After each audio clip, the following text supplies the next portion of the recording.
Assalamualaikum warahmatullahi wabarakatuh.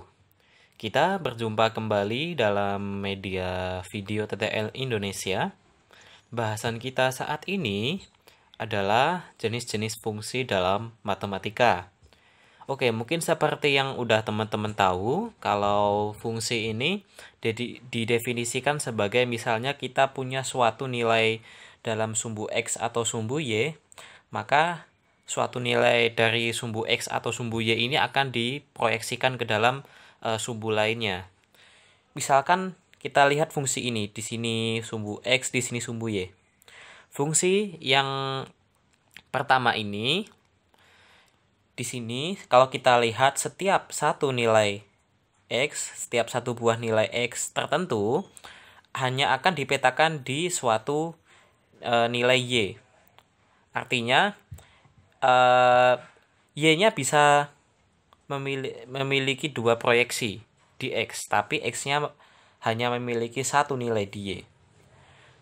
Bandingkan dengan grafik yang di sebelah kanan. Setiap satu nilai X di sini punya dua nilai Y. Katakanlah di sini ada nilai Y1, di sini Y0, di sini X0. Nah, fungsi yang sebelah kiri ini kita memiliki definisi Y sama dengan Fx. Sedangkan yang di kanan ini X sama dengan Fy. Jadi jangan sampai terbalik ya. Nah, yang secara umum akan kita bahas adalah Y sama dengan Fx aja yang lebih umum kita temukan di soal-soal. Oke, kita langsung aja. Jenis fungsi yang pertama adalah jelas ya, fungsi yang paling mudah yaitu fungsi linear atau linear juga boleh. Nah, fungsi linear ini adalah fungsi yang diproyeksikan menjadi bentuknya menjadi sebuah garis lurus. Di sini kita punya sumbu X, di sini sumbu Y. Nah, fungsi linear itu bentuknya garis lurus. Properti yang dimiliki oleh garis lurus ini adalah kemiringan terhadap sumbu X atau sumbu Y yang kita sebut sebagai M atau gradien. Dengan nilai M atau gradiennya sama dengan perubahan nilai Y atau delta Y dibagi dengan perubahan nilai X atau delta X. Di sini delta Y, di sini delta X. Secara umum untuk persamaannya kurang lebih seperti yang kita ketahui dengan Y sama dengan MX plus C. Nah, rumus-rumus yang berlaku diantaranya Y min Y1 sama dengan MX min X1 ini untuk mencari persamaan garis lurus apabila diketahui gradien dan titik-titiknya. Kemudian selanjutnya adalah fungsi kuadrat. Fungsi kuadrat ini kalau kita plot dalam grafik akan menghasilkan bentuk yang melengkung. Nah, seperti ini misalnya. Kalau dibalik boleh nggak? Boleh juga, misalnya kayak gini. Nah, properti dari fungsi kuadrat ini sama, kita memiliki persamaan. Bedanya, kalau tadi fungsi linear itu Y sama dengan MX plus C. Kalau di sini kita punya X yang memiliki pangkat tertinggi atau derajatnya 2. Yaitu AX kuadrat ditambah BX ditambah C. Nah, kalau kita amati fungsi kuadrat ini, apakah dia memiliki gradien? Tentu saja punya. Tapi gradiennya berubah-ubah setiap titik di suatu nilai X. Nah, gradien ini tentu saja nilainya sama dengan turunan dari fungsi ini, atau Y aksen. Nah, secara umum, apabila kita ingin membentuk suatu persamaan kuadrat, kita lihat nih morfologinya. Misalkan di sini kita punya sumbu Y, di sini sumbu X. Fungsi kuadrat ini macam-macam, ada yang memotong sumbu X, ada yang menyinggung, ada juga yang ngambang atau tidak memotong sumbu X. Nah, untuk yang memotong sumbu X, kita akan punya D lebih dari 0. Untuk yang menyinggung, itu akan kita punya sama dengan D sama dengan 0. Dan yang tidak memotong, itu akan kita identifikasi D kurang dari 0. Apa D ini? D adalah suatu nilai diskriminan yang menurut para ahli sudah ditetapkan nilainya, yaitu B kuadrat min 4AC. Nah, pemahaman diskriminan ini penting untuk menentukan akar-akar persamaan misalnya. Selain itu, ada beberapa ciri-ciri khusus yang bisa kita kenali. Misalnya, apabila fungsi kuadrat ini membuka ke atas, seperti yang ini nih, maka dapat kita identifikasi bahwa nilai A di sini akan lebih dari 0. Sedangkan apabila dia membuka ke bawah, maka nilai A kurang dari 0. Nah, selanjutnya Y. Atau bagaimana properti dari persamaan atau fungsi kuadrat ini. Nah, kita punya fungsi kuadrat seperti ini. Di sini dia memotong sumbu X. Nah, titik potong dengan sumbu X inilah yang kita sebut sebagai akar. Akar dari persamaan fungsi kuadrat ini. Atau nanti bisa juga kita sebut sebagai solusi. Nah, bagaimana kita membentuk suatu persamaan kuadrat baru dari solusi-solusi apabila sudah diketahui solusinya. Misalkan seperti ini, kita punya grafik seperti ini. Di sini kita punya nilai X sama dengan P, dan di sini X sama dengan Q. Bagaimana persamaan kuadratnya? Dengan mudah kita bisa anggap persamaan kuadrat Y sama dengan suatu nilai A dikali X min P dikali X min Q. Nah, maka persamaan kuadrat ini menggambarkan grafik yang ada di atasnya. Kalau kita perhatikan, P dan Q ini adalah yang membuat fungsi ini bernilai 0, atau di mana dia akan memotong sumbu X. Lalu, jika kita menemukan suatu grafik fungsi kuadrat seperti ini, nah, kita tidak tahu titik potongnya di mana. Yang kita tahu di sini ada titik puncak P, Q. Maka persamaan kuadrat untuk grafik fungsi ini adalah Y sama dengan A X min P kuadrat ditambah Q. Dengan P dan Q adalah titik puncak fungsi kuadrat ini. Y dan X adalah suatu titik yang diketahui di dalam grafik bebas, sembarang titiknya apa aja. Nah, fungsi kuadrat ini kan memiliki derajat paling tinggi yaitu 2. Bentuknya Y sama dengan AX kuadrat ditambah BX plus C. Sedangkan fungsi linear itu bentuknya sama dengan AX plus B atau pangkatnya 1. Pangkat X-nya paling tinggi sama dengan 1. Maka kalau kita tarik hubungan bahwa fungsi kuadrat bila diturunkan akan menjadi fungsi linear atau garis lurus.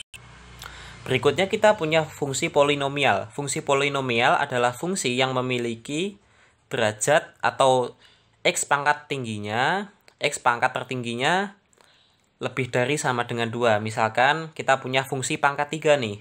Y sama dengan AX pangkat 3 tambah BX kuadrat plus CX plus D. Bentuk grafiknya seperti ini kurang lebih. Nah, apa perbedaan antara grafik fungsi kuadrat dengan fungsi pangkat 3 ini? Kalau fungsi kuadrat itu kan derajatnya 2 kan?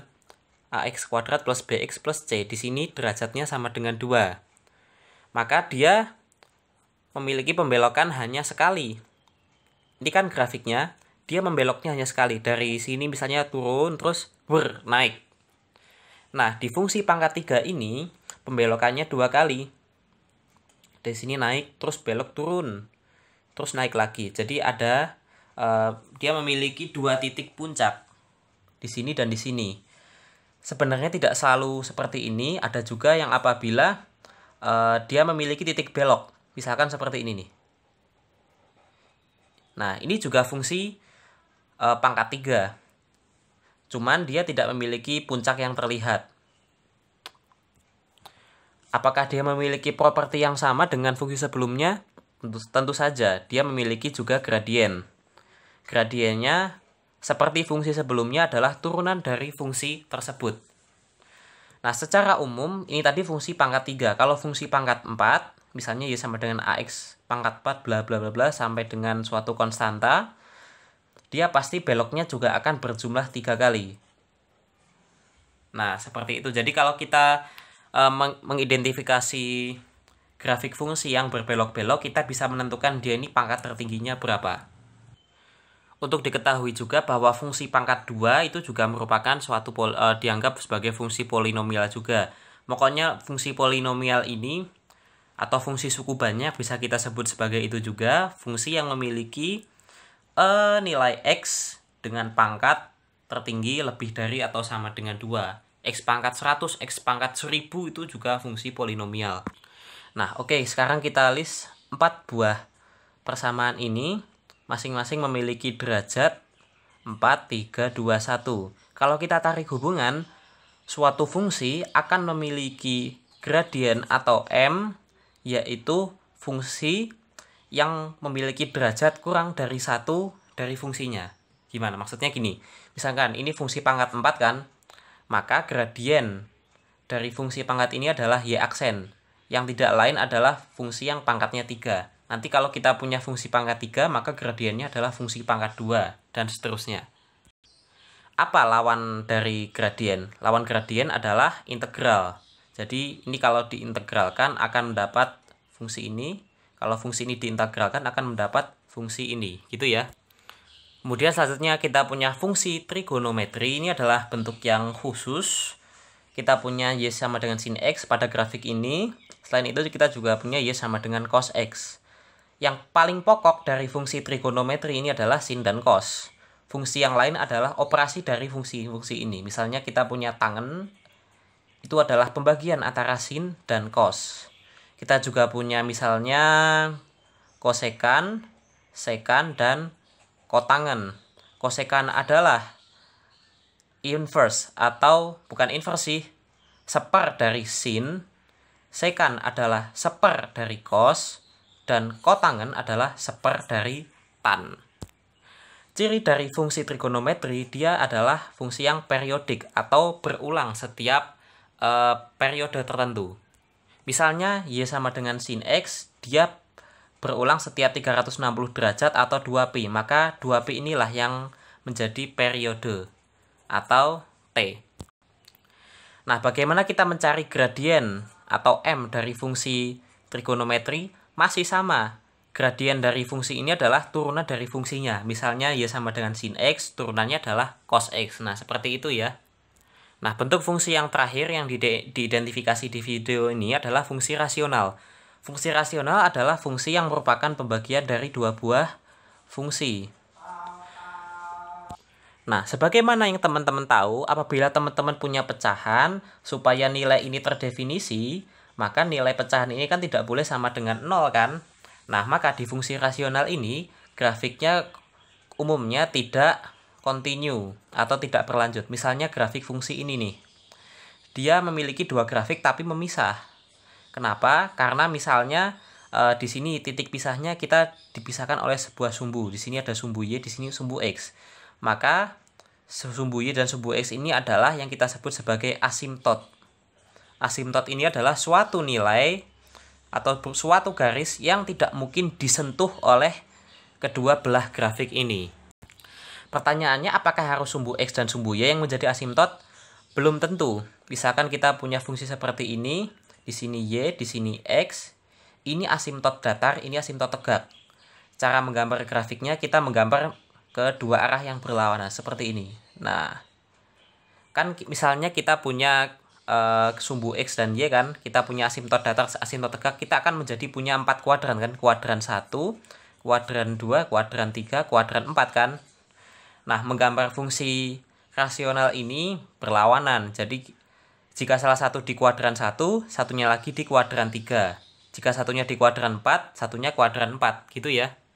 Nah, bagaimana mencari asimtot? Oke, misalkan kita punya fungsi rasional yang merupakan pembagian dua buah fungsi, yaitu fx dibagi dengan gx. Maka asimtot datar dan asimtot tegak akan memiliki rumus sebagai berikut.